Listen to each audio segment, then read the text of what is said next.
감사합니다. 사람마다 세상을 보는 그러한 프레임, 틀이 있습니다. 우리 기독신자는 우리 기독교 세계관을 가지고 세상을 바라보잖아요. 거기에는 예수님이 중심이 되고 또 사랑, 십자가의 사랑, 천국, 내세 이러한 것이 주를 이룹니다. 불교 신자라면 불교 그 신앙에 따라서 또 세상을 바라봅니다. 불교 신앙은 허무주의잖아요. 또 만일에 유교 신자라면 역시 마찬가지로 유교 그 세계관으로 세상을 바라봅니다. 윤리를 중시할 것입니다. 모든 분야의 사람들, 노동자들은 노동자의 프레임으로, 사주는 사주의 프레임으로, 노예는 노예의 그런 그 프레임으로 세상을 바라봅니다. 이 프레임 하나의 틀이라고 볼 수가 있어요. 틀. 그걸 벗어나기가 힘들지요. 그래서 여러분 그 틀에 따라서 어떤 사람은 비관론자가 되기도 하고 어떤 사람은 낙관론자가 되게 됩니다. 똑같은 환경 속에 있는데도 어떤 사람은 세상을 아름답게 보는 거 하면은 어떤 사람은 비관적으로 보는 거, 다 세상을 바라보는 자기의 틀이 다르기 때문에 그렇습니다. 그러니까 세상을 바라보는 이 프레임, 이 틀이 건전하면은 더 성숙한 삶을 살 수가 있는 것이고, 그 프레임이 좀 미숙하면은 사람이 살아가는데도 여러 가지 문제가 있는 것을 알 수가 있습니다. 어떤 남편을 잃은 부인이 이 딸 하나를 잘 길렀습니다. 그 딸을 위해서 참 열심히 일하면서 딸을 기르는데 이 딸이 나중에 성장을 해서 그래도 대학 교수가 됐습니다. 그래서 이 딸은 자기 어머니에 대한 은혜를 늘 감사했고, 한 번은 이제 찾아와서 그 어머니에게 그렇습니다. 어머니, 엄마 소원이 뭐예요? 내가 엄마 소원을 들어줄게. 말해보세요. 그래서 이 어머니가 그랬습니다. 딸아, 나는 너와 함께 교회에 가는 것이 소원이다. 아마 이 딸이 신앙생활 잘 안 했는가 봅니다. 그러니까 이 딸이 기꺼이 내가 소원을 들어줄게 엄마. 그래서 그 다음 주에 교회를 갔습니다. 그런데 교회 간 날 이 딸이 교회 가서 안 좋은 것들을 많이 봤어요. 이 막 남이 험담을 하는 그 여자들, 또 점심시간인데 서로가 먼저 앞서려고 하는 그 점심 먹으려고 할 적에 그렇게 하는 그 모습들, 남을 자꾸 비판하는 그러한 말들, 그런 걸 보았습니다. 집에 와서 그랬습니다. 엄마, 나 다음부터 교회 안 갈래. 왜? 내가 교회 가서 이런 걸 보았는데 너무너무 마음에 안 좋았어. 예수 믿는 사람들이 자꾸만 뭐 남을 비판하고 험담하고 뭐 서로가 자기 욕심 챙기고 그런 모습이 정말 마음에 안 들어. 그때 엄마가 그랬습니다. 얘야, 나는 수십 년 동안 교회 나갔지만은 거기서 예수님의 얼굴만 보았는데 너는 딱 한 번 나가서 안 본 걸 너무나 많이 보았구나. 여러분, 그 말이 시사하는 게 뭐겠습니까? 그 어머니인들 그런 모습 안 보았겠습니까? 프레임이 다른 거예요. 보는 그 프레임, 틀이 다르기 때문에 그 어머니는 성숙한 성품자이기 때문에 그런 걸 보면서도 마음에 관용이 생기고 좋게 보는 반면에 이 딸은 영적으로 미숙하기 때문에 자기가 보는 것 그대로 부정적인 면을 더 부각시켜서 보았다는 것입니다. 똑같은 사물을 보아도 아름답게 보는 사람이 있는가 하면은 똑같은 사물을 보면서도 그것이 나쁘게 느껴지는 것이 있다는 거예요. 그게 사람에 있는 하나의 그 틀이라는 것을 알 수가 있습니다. 여러분, 성품이 좋은 사람은 그렇기 때문에 더 많이 기쁨을 누리는 사람 살 수가 있습니다. 이 딸은 교수였지만은요, 그 성품이 미숙했다는 거예요. 그렇기 때문에 안 좋은 걸 보잖아요. 그러면 그만큼 자기 마음에 기쁨이 적습니다. 그 어머니는 정말 교회 나가서 항상 예수님의 얼굴 보듯이 모든 사람들 모든 것을 바라보기 때문에 항상 그 마음에는 평안함이 있고 기쁨이 있었던 것을 알 수가 있습니다. 여러분, 사람은 성품이 성숙하게 되면은, 이 프레임이 좋게 되면은요, 환경의 지배를 덜 받습니다. 물론 환경 지배 안 받을 수 없죠. 그러지만은 환경의 지배를 덜 받는 거예요. 환경을 이겨나갈 수 있는 것입니다. 사람들은 날씨가 나쁘면 다 안 좋다고 합니다. 왜 이렇게 날씨가 나쁠까? 오늘같이 야외 나가는 날 날씨가 좋아야 되는데 이 날씨가 나빠가지고 왜 이럴까? 그렇지만 여러분, 더 성숙한 그런 성품이라면 날씨가 나쁜 것도 좋다 나쁘다 하는 것이 뭐예요? 정말 오히려 마른 잔디에게는 비가 내리는 것이 훨씬 좋잖아요. 비가 내리는 것이 얼마나 좋은 것이 많습니까? 그러니까 그냥 비가 와도 비가 좋다. 결혼식 날 비가 안 오고 날씨가 좋길 다 바라지만은 여러분, 결혼식 날 비가 많이 온다고 해서 나쁠 거 없잖아요. 저희 딸 한나유나 결혼식 날은 엄청 비가 많이 왔습니다. 어제도 목사님 만났는데 그 얘기 또 하더라고.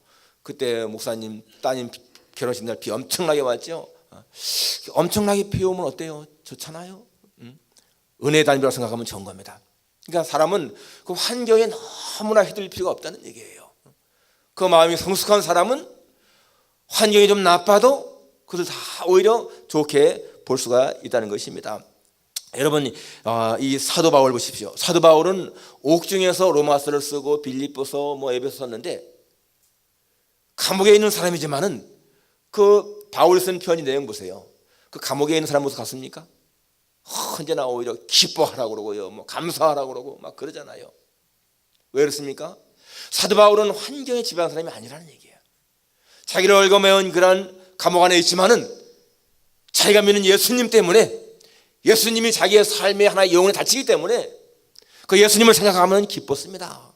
자기가 감옥에 갇혀 있지만은 감옥에 있는 곳으로 말미암아서 오히려 복음 전파되는 것을 기뻐했다고 그랬어요. 그러니까 사도 바울은 환경에 지배한 사람이 아니죠. 오직 예수, 자기 생명의 주인, 기쁨의 근원이신 예수님에게 초점 맞추고 그 예수님 때문에 기뻐하는 삶을 산 사람, 멋있는 사람의 모습 아니겠습니까?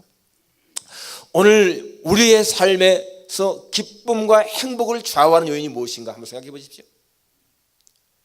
우리는 무엇인가 소유, 무엇인가 어떤 있어야 돼, 그러면 더 행복하겠다, 자꾸만 그렇게 생각합니다. 환경에 자꾸만 지배하지 않습니까?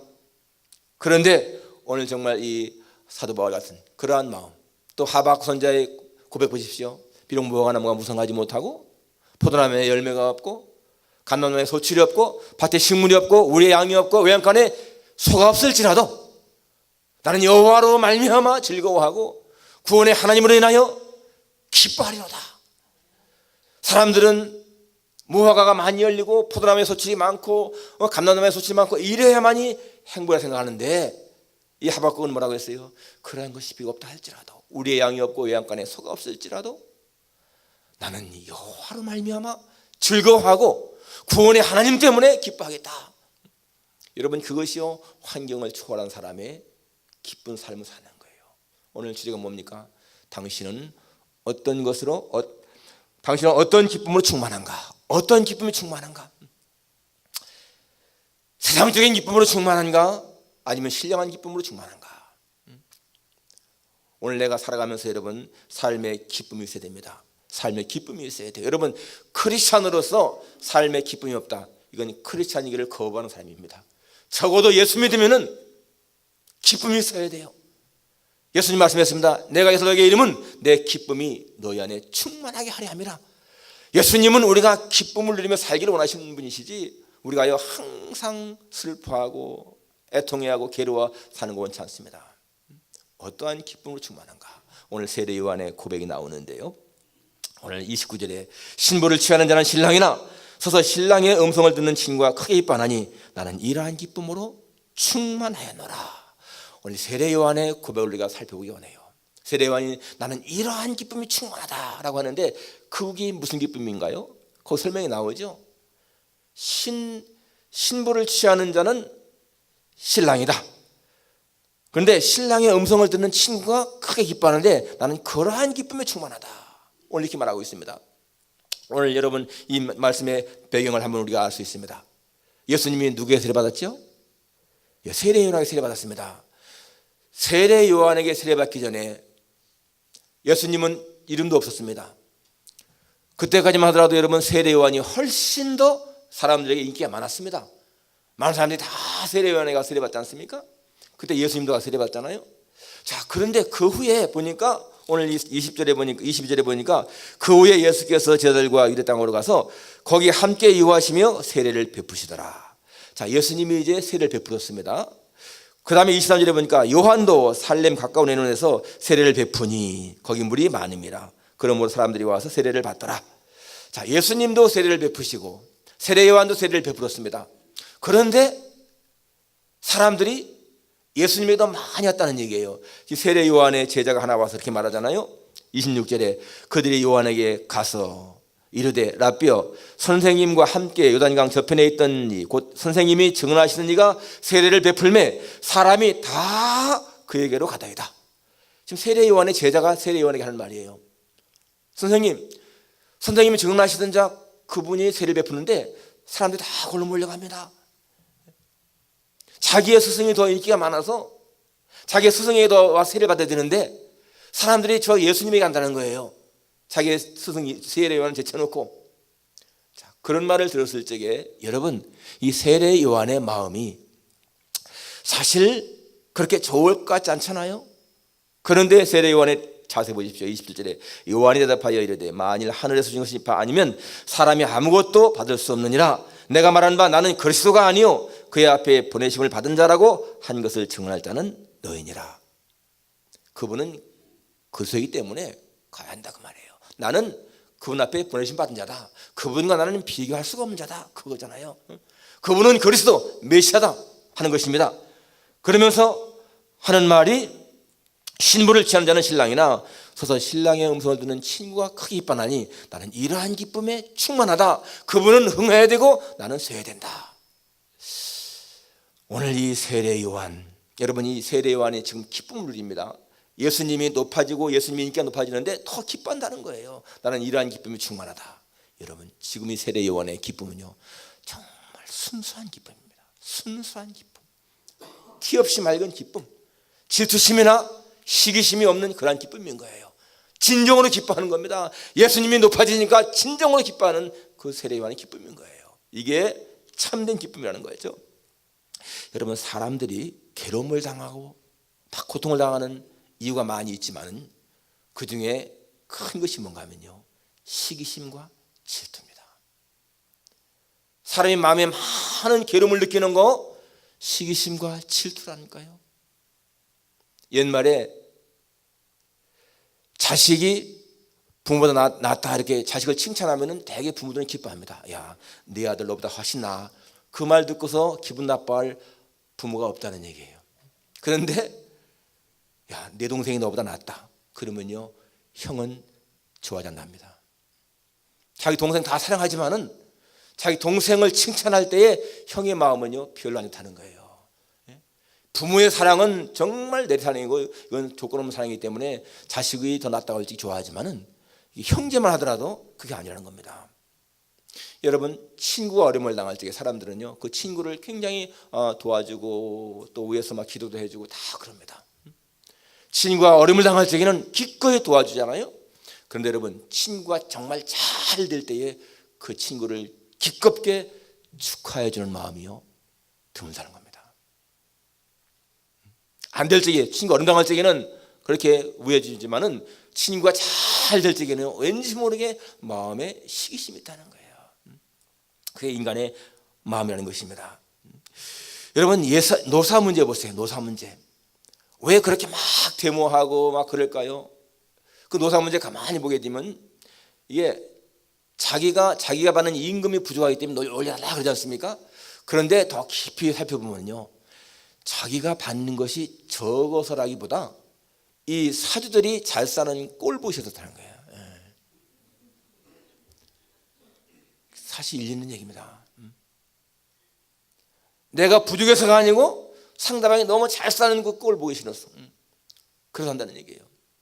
여러분 1926년에 그 유일한 씨가 세운 유한양행 회사가 있잖아요. 유한양행 그 회사는 노사 문제가 없습니다. 그 유일한 박사는 진짜 아주 그 훌륭한 기업인잖아요. 그 유한양행은 지금 최근에도 가장 존경받는 기업에 선정됐고요. 지난 15년에는 이 의학계에서 1위 그런 기업으로 선정됐는데요. 매출액이 1조를 넘었더라고. 그분들은 그 사주가 유한양행을 세울 때부터 그 정신이 투철했잖아요. 자신들의 이익을 챙기는 게 아니라 정말 사회를 위해서 쓰는. 그래서 그분이 1971년에 76세 생활 떠났는데 떠날 적에는 유언이 뭐였어요? 모든 자기 개인적인 자산은 자기 손녀딸 교육을 위해서 1만 불만 남겨놓고 전부 다 교육계에 기증해라. 그게 유언이었어요. 실천했습니다. 그러니까 그런 사주들의 그런 정신을 아니까 거기 있는 노동자들은 대물 않는 거예요. 시기 질투가 없으니까. 사주가 잘 사는 그런 꼴이 아니라 정말 헌신적으로 이렇게 하니까 그런 데는 문제가 없습니다. 사람들이요 무엇인가 이렇게 시기 질투가 생기게 되면 그것이 문제가 되는 거예요.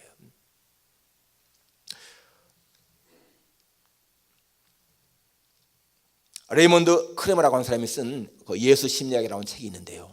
그 책은 사람이 어떻게 살 것인가 하는 문제를 다룹니다. 그런데 특별히 예수님의 산상수훈을 토대로 해서 인간이 살아가면서 문제를 해결할 것을 많이 제시하고 있습니다. 거기에 보게 되면은 여러 가지 불안 문제, 본능적인 갈등의 문제, 또 강박관념이라든지 우울증 이런 문제가 많이 이제 다뤄지는데 그 책의 중요한 내용이 뭐냐면요, 예수님은 승부욕이 없다. 그런 내용이 흘러요. 예수님은 승부욕이 없다. 예수님은 남을 이기려고 하는 그런 것이라든지 높아지려고 하는 것이라든지 그런 게 없다는 거예요. 어떤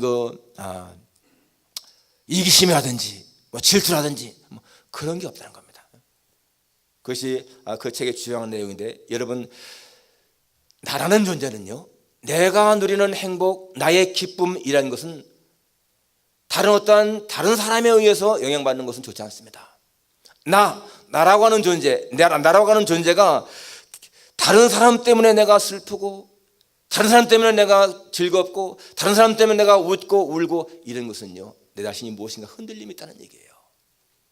중요한 나를 생각할 때에 나는 정말 하나님과의 관계, 나를 창조하신 하나님과의 관계 속에서 내 삶이 이루어지는 것, 이게 정말 중요한 겁니다. 그렇기 때문에 예수님을 내 영혼의 닻으로 알고요, 예수님을 내 삶의 목표로 하는 그러한 사람은 주변에 어떤 문제 생겨도 별로 흔들림이 없습니다. 그게 정말 중요한 거예요. 내가 다른 사람 때문에 울고 웃고 다른 사람 때문에 좋고 나쁘고 이런다면 내 본래의 모습이 어디 있는 거예요? 흔들리는 인생이잖아요. 그렇기 때문에 우리는 내가 누리는 이러한 기쁨이 환경에 흔들리는 것이 아니라 분명한 목표 하나 때문에 움직이지 않는, 그게 중요한 겁니다. 이게 바로 오늘 이 세례 요한의 느끼는 그러한 기쁨인 거예요. 이 세례 요한은 자기의 존재가 무엇인지 아는 사람입니다. 자기가 왜 이 땅에 왔는가? 바로 예수님을 드러내는 거 아니겠어요? 광야에 외치는 자의 소리로서 보라, 세상 죄를 지어는 하나님의 어린 양이다 라고 예수님을 증거하는, 이게 바로 세례 요한이 이 땅의 목적이잖아요. 그러니까 자기는 예수님보다 인기가 낮아져도 문제가 안 되는 거예요.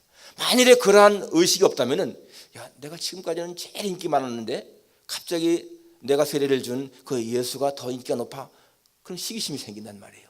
그런 문제가 된 거죠. 그런데 오늘 세례 요한은 그렇지 않다는 것입니다. 바로 예수님은 높임을 받아야 할 뿐이고, 나는 그분의 신들림에 풀기도 감당할 수 없는 그러한 사람이고, 나는 예수님을 증거해야 할 그런 사명이 있는 사람이기 때문에 나를 통해서 예수님이 높아진다면 오케이, that's it, 그것은 만족하다. 여러분, 그것이요 오늘 세례 요한의 모습인 것입니다. 오늘 우리가 이 땅에 사는 목적이 무엇입니까? 바로 우리는 하나님의 영광을 위해 지음받았잖아요.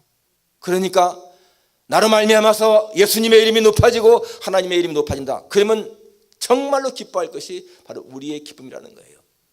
사람은 이 세상적인 어떤 것 때문에 기뻐하는 것보다 자기를 창조하신 하나님의 이름이 높아질 때 기뻐하는 것, 여러분, 그것이요 가장 우리의 삶을 행복하게 만드는 겁니다. 그걸 깨달은 사람이 정말 복이 있는 그런 사람인 거예요.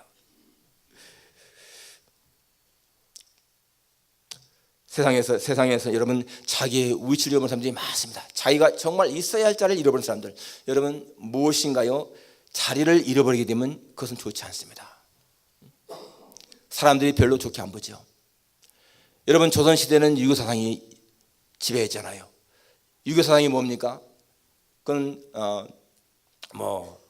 유교의 삼강오륜 이런 게 주를 이루잖아요. 그러니까 신하는 왕을 위해서 충성해야 된다. 사군이충, 군신요의 이런 것들. 그러니까 여러분 사륙신들 보세요. 사륙신들은 한 왕을 위해서 충성하다가 다 죽잖아요. 그런 사람들은 자기의 길을 가기 때문에 사람들이 인정합니다. 훌륭하다.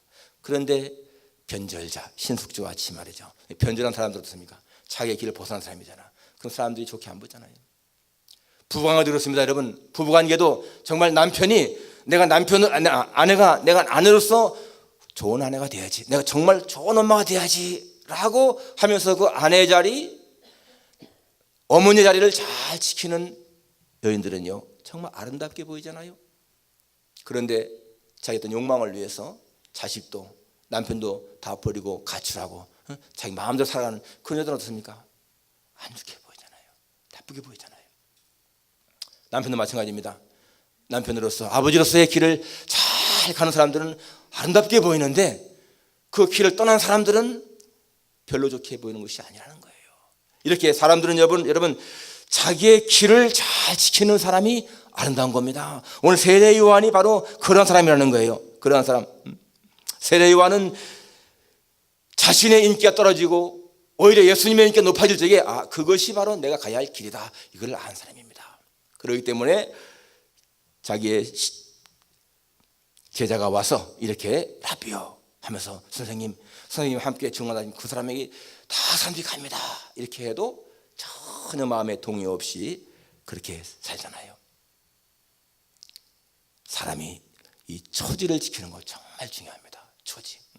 사람은 처지를 처음에는 다 갖고 있다가도 나중에는 그게 잊어버려요. 그러니까 예수님도 너희가 에베소 교회에다 하신 말씀이 내 첫사랑을 잃어버렸다. 우리 모두가 다 여러분 처음에 예수님 믿고 은혜 받았을 적에는요 굉장히 순수했습니다. 그렇죠? 순수해가지고 하나님 정말 내가 주님만을 위해서 살겠습니다. 하나님 은혜가 너무너무 감사합니다. 그런 게 첫사랑, 주님에 대한 첫사랑이 있는데 이게 시간이 지나가면요 이 첫사랑이 자꾸만 희미해져 가요. 지난번에 한국에 갔는데 그 어느 교단 지금은 총회장 되신 분인데 그때는 부총회장이고 그분하고 거기 또 선교회 회장 또 총무 또 준비위원장 이런 분들이 우리 이제 미국에서 간 우리 일행을 초청했습니다. 그런데 그 초청 장소가 어디냐면요 9월 24일 날 토요일 날 아침 7시에 인터컨티넨탈 호텔에서 만나자 그랬어요.